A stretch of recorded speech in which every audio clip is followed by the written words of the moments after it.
অভিযোগ মহিলা লাঠিয়াল বাহিনীর দ্বারা গুরুতরভাবে আক্রান্ত মা এবং মেয়ে।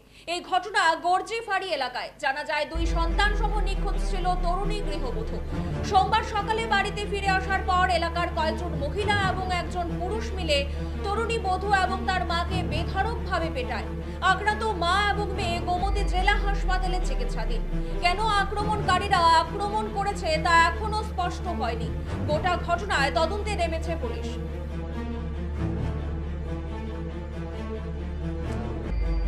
বিকালে বাজারে পথ দিয়েছিলাম, বাজারে পথ দিতে সময় আমার ফোন করছে, বাকিটা পিটাপিটি করতেছে। হেটিলা থেকে 4-5 জন মহিলা এসেরা ববিনম দাস, একারম দাস,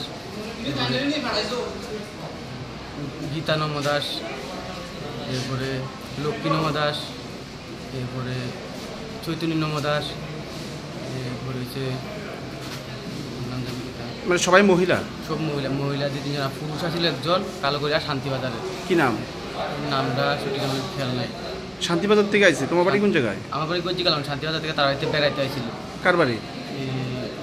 এই ববিদাসের বাড়িতে। তো তোমার বাড়িতে মারধর করছে কি রে? এইটাই স্যার কিছু করতে পারি। কারা কারা মারধর করছে?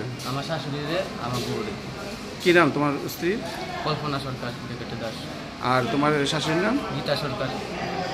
দুজনেই মারধর করছে? হ্যাঁ। কালকের থেকে তো নিখোঁজ ছিল না তোমার স্ত্রী? হ্যাঁ। কবে পাওয়া গেছে? আজকে সকালে 11:30 দিয়ে। বাড়িতে আসার পরে বিকালবেলা মারধর করছে? হ্যাঁ, 4টা দিয়ে। কি কারণে মারধর করছে কিছু জানো না? এইসব ব্যাপারে নিয়ে কোনো কিছু হয়েছে না। কয়জন তারা, কেমন লোক মারধর করছে? করছে মোটামুটি 8-9 জন। মানে কি দিয়ে মারছে তারা?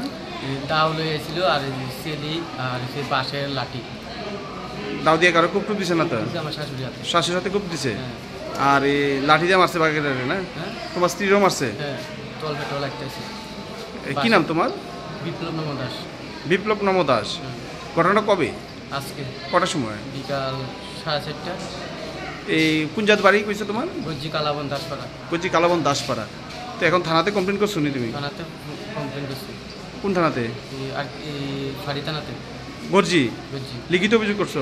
লিখিত দিতে আসি না, ফোন করে জানাইছি, করে দেবো। তুমি এখন হাসপাতাল নিয়েছো? প্রথম কোন হাসপাতাল নিয়েছিলে? গজ্জি হাসপাতালে।